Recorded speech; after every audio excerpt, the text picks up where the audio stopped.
Bonjour à tous, toute première prise en main du Volvo FH LNG. Je vous propose de le tester avec son équivalent diesel, un FH également de chez Volvo. Nous allons voir s'il y a une différence entre les deux véhicules que vous voyez derrière moi. Je vous propose d'embarquer avec Olivier Normand, qui est formateur, démonstrateur chez Volvo Truck. On va partir sur une comparaison de deux véhicules, un diesel et un gaz, effectivement, avec une même puissance, une motorisation moteur 13 litres, donc un gaz, un diesel. La cinématique sera tout à fait identique. La seule grande variante que nous allons avoir, c'est juste un aspect extérieur complètement différent, avec un réservoir d'une capacité de 205 kg au niveau du gaz.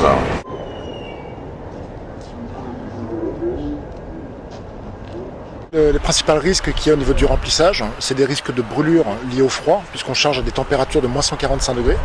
Donc il y a des protections spécifiques obligatoires, qui sont des gants haute résistance au froid, plus l'écran de protection à cause des projections de glaçons, de glace, qui peuvent se faire sur le visage, sur le corps. Donc les protections sont indispensables.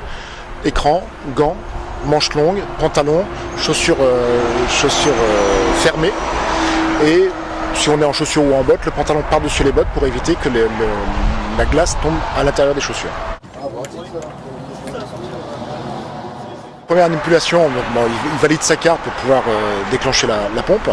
Ensuite, il met ses équipements, gants et écran pour pouvoir accorder la masse, pour pouvoir ne pas faire d'électrostatisme autour du réservoir et de l'orifice de remplissage.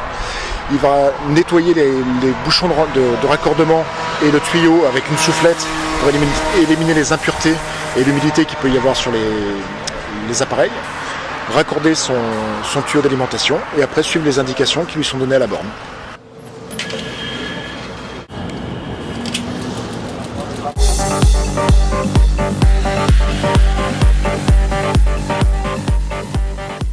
Donc là on est sur du gaz qui est du gaz liquide, qui est du gaz naturel, du méthane.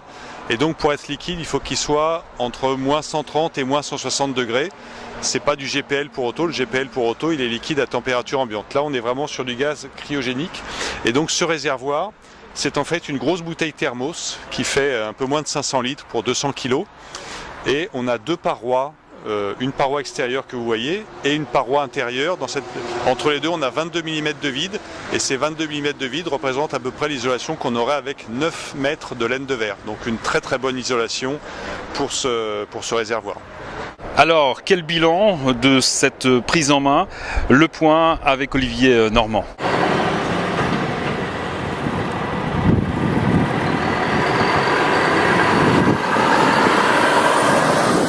Par rapport au diesel que j'ai essayé tout à l'heure, qui était exactement un moteur de capacité 13 litres, 460 chevaux, même cinématique, je retrouve tout de suite mes repères et une sensation de puissance. Je ne sens pas de différence directement sur le fait qu'il soit plus mou, plus puissant, qu'il ait des creux, des choses comme ça.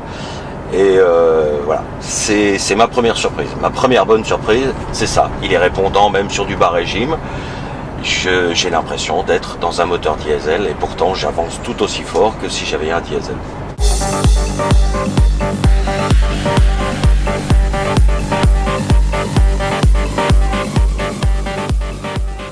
Alors l'une des particularités de ce FH LNG, c'est son moteur à cycle diesel, ce qui lui permet justement un fonctionnement proche du diesel. On est sur un moteur cycle diesel qui fonctionne avec du gasoil et du gaz. On a donc un moteur qui a deux rampes d'injection communes et un injecteur qui va injecter un petit peu de gasoil et beaucoup de gaz. Le gasoil va servir à faire l'allumage à chaque cycle moteur et le gaz va donner la pleine puissance. On est sur des moyennes de 92% de gaz et 8% de diesel environ. Et quand on est vraiment à pleine charge, 1400 tours, 2300 Nm, qu'on demande la pleine puissance, on a à peu près 98,5% de gaz pour juste 1,5% de gasoil qui va servir encore une fois à faire juste l'allumage du cycle moteur. C'est-à-dire que 1 kg de gaz équivaut à 1,39 litres de gasoil. Et donc l'économie va se générer là, c'est-à-dire que nous utilisons moins de gaz qui coûte moins cher que du gasoil. Donc le gain il se fait vraiment là. Et de la même façon, c'est ce qui nous permet d'affirmer que nous émettons 20% de CO2 en moins avec un véhicule gaz par rapport à un véhicule diesel. Le gaz est mal connu du fait qu'on a beaucoup d'appréhension justement. Un conducteur adore avoir un diesel, adore entendre de bruit et autres. Et après les essais que je viens d'effectuer justement entre un diesel et un gaz, je n'ai senti aucune différence. J'ai toujours ces sensations de conduite qui sont agréables. J'ai la puissance qui est présente, la boîte qui est toujours aussi réactive qu'avec un moteur diesel. Le gaz est quand même une chose qui est maîtrisée depuis des années par l'homme. Aujourd'hui, c'est juste un process qu'il faut prendre en compte, la façon de faire le plein, de se protéger justement, car c'est quand même une technologie qui est complètement nouvelle pour nous. Et ce sont des fausses idées qu'on se fait que ça doit être quelque chose de plus dangereux, pas plus dangereux qu'une autre matière dangereuse.